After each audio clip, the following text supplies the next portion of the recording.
नमस्कार दोस्तों, geography classes में मैं योगेश आप सभी का स्वागत करता हूं। आज हम पढ़ेंगे ज्वालामुखी के बारे में। तो आइए दोस्तों, चलते हैं अपनी क्लास की तरफ। क्वेश्चन नंबर 1, किसी प्रकृति का सुरक्षा वाल्व कहा जाता है? तो ज्वालामुखी को प्रकृति का सुरक्षा वाल्व कहा जाता है। क्वेश्चन नंबर 2, किस ज्वालामुखी में अक्सर उदार होती रहती है? तो ज्वालामुखी के अंदर उदार दोस्तों जागृत ज्वालामुखी में होती रहती है। क्वेश्चन नंबर 3, किस ज्वालामुखी में ऐतिहासिक काल के से उद्गार नहीं हुआ है? तो मृत ज्वालामुखी है, उसके अंदर कोई उद्गार नहीं हुआ है। क्वेश्चन नंबर 4, लंबे समय तक शांत रहने के पश्चात विस्फोट होने वाला ज्वालामुखी क्या कहलाता है? तो सुषुप्त ज्वालामुखी कहलाता है। क्वेश्चन नंबर 5, पृथ्वी की पपड़ी की ठोस चट्टानों के नीचे जो पिघला हुआ पदार्थ होता है, जो कभी कभी ज्वालामुखी के उद्गार के साथ धरती के ऊपर तल पर आ जाता है, उसे कहते हैं मैग्मा। क्वेश्चन नंबर 6, पहले अश्रु की उत्पत्ति कब होती है? तो इसकी उत्पत्ति होती है ज्वालामुखी उद्गार के समय। क्वेश्चन नंबर 7, ज्वालामुखी में जल वाष्प के अलावा मुख्य गैसें होती हैं? तो ज्वालामुखी के अंदर जो गैसें होती है वो carbon dioxide, hydrogen, nitrogen. Question number 8, ज्वालामुखी उद्गार के फलस्वरूप प्राप्त लावा एक धरातलीय चट्टानों के टुकड़े को सम्मिलित रूप से क्या कहा जाता है? तो उसे कहा जाता है पायरोक्लास्ट। क्वेश्चन नंबर 9 है, ग्रेटर तथा कॉलिडेटर स्थलकृतियों किससे संबंधित है? तो ज्वालामुखी क्रिया से संबंधित है। क्वेश्चन नंबर 10, किस स्थलाकृति का निर्माण ज्वालामुखी क्रिया से नहीं होता?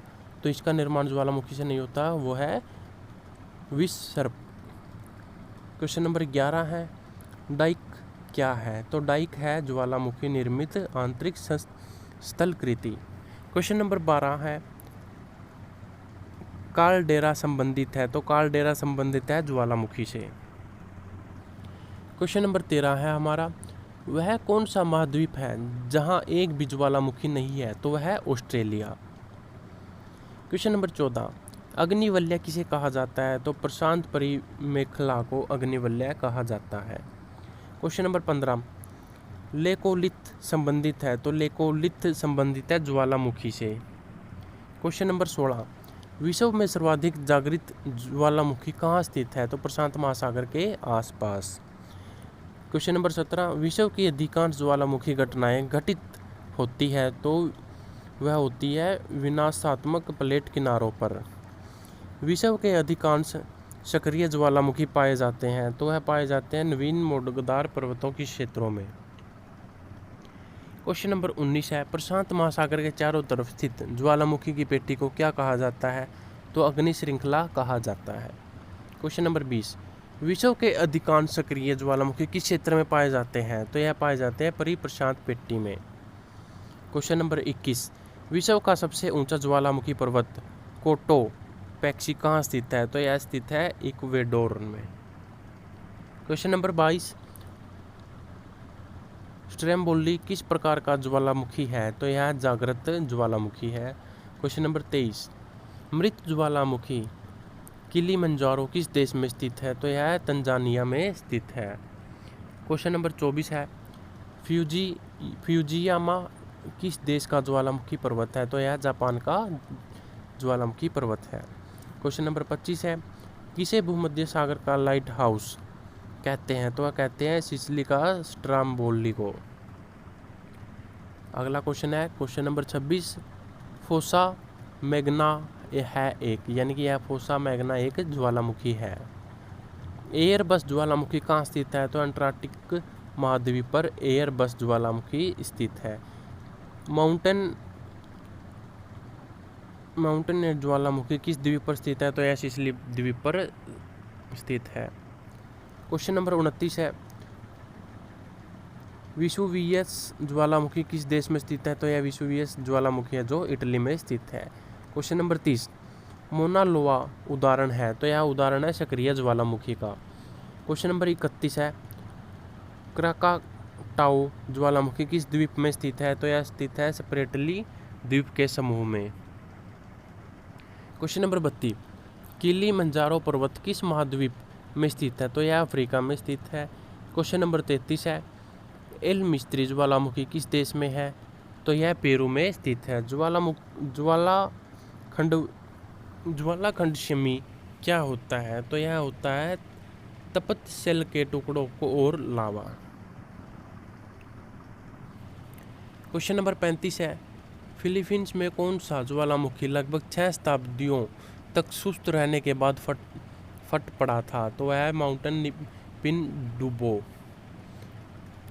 क्वेश्चन नंबर 36 है, करेंट ज्वालामुखी छिद्र मुख्य किस आकृति के होते हैं? तो यह होते हैं कीपाकार आकृति के।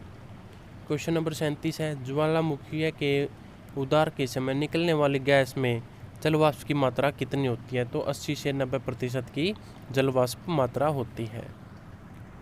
क्वेश्चन नंबर 38 है, विश्व का सर्वाधिक ज्वालामुखी वाला क्षेत्र है? तो फिलीपींस द्वीप समूह है जो अधिक ज्वालामुखी वाला क्षेत्र है। क्वेश्चन नंबर 39, स्ट्राम्बोली ज्वालामुखी कहाँ स्थित है? तो लिपारी द्वीप में यह स्थित है। क्वेश्चन नंबर 40 है हमारा, कौन विश्व का सबसे ऊंचा ज्वालामुखी पर्वत है? तो माउंट कोटोपेक्सी सबसे ऊंचा ज्वालामुखी पर्वत है। क्वेश्चन नंबर 41 है, माउंट एवरेस्ट ज्वालामुखी किस महाद्वीप में स्थित है? तो यह अंटार्कटिका में स्थित है। क्वेश्चन नंबर 42, 10,000 द्वारों की घाटी पाई जाती है? तो यह पाई जाती है अलास्का में। विस्फोट की तीव्रता के आधार पर ज्वालामुखी के प्रकारों का सही आरोही क्रम है? तो हवाई तुल्य, स्ट्राम्बोली तुल्य, वल्केनियन तुल्य और पिलियन तुल्य। क्वेश्चन नंबर 44, किस प्रकार के ज्वालामुखी में सर्वाधिक विस्फोट उद्गार होता है? तो यह होता है पिलियन तुल्य में। क्वेश्चन नंबर 45 है, पेले के बाल का संबंध किस प्रकार के ज्वालामुखी से है? तो यह हवाई तुल्य से संबंध रखता है। क्वेश्चन नंबर 46, किस प्रकार के ज्वालामुखी की आकृति गोभी के फूल जैसी होती है? तो यह होती है वल्केनियम तुल्य। क्वेश्चन नंबर 47, किस प्रकार के ज्वालामुखी को पिलियन तुल्य ज्वालामुखी भी कहा जाता है? तो विसुवियस तुल्य को पिलियन तुल्य ज्वालामुखी भी कहा जाता है। क्वेश्चन नंबर 48 है, पृथ्वी की सतह के नीचे द्रवीभूत सेल कहलाता है? तो यह कहलाता है मैग्मा। क्वेश्चन नंबर 49 है हमारा, ज्वालामुखी रिंग ऑफ फायर या घेरा किस महासागर से संबंधित है? तो यह प्रशांत महासागर से संबंधित है। क्वेश्चन नंबर 50, ज्वालामुखी की सक्रिय अधिक पाई जाती है? तो जापान में पाई जाती है। क्वेश्चन नंबर 51, संसार का सर्वाधिक सक्रिय ज्वालामुखी है? तो यह किलायू है जो सबसे सक्रिय ज्वालामुखी है। क्वेश्चन नंबर 52 है, ज्वालामुखी के कप आकार के मुखिया को क्या कहा जाता है? तो क्रेटर कहा जाता है। तो दोस्तों आज की हमारी क्लास थी ज्वालामुखी। तो इसके टोटल हमारे 52 क्वेश्चन थे। मैं उम्मीद करूँगा आप सभी को हमारे द्वारा करवाए गए सभी प्रश्न अच्छे से समझ में आ गए होंगे। तो दोस्तों हमारी चैनल को सब्सक्राइब करें और वीडियो को लाइक करें और कमेंट करके बताएं कि हमारे द्वारा कराई गई सभी वीडियो आपको किस प्रकार लगती है, कैसी लगती है। तो दोस्तों हमारे चैनल को सब्सक्राइब करें, लाइक करें और अपने दोस्तों के साथ शेयर करें। थैंक यू दोस्तों। जय हिंद, जय भारत।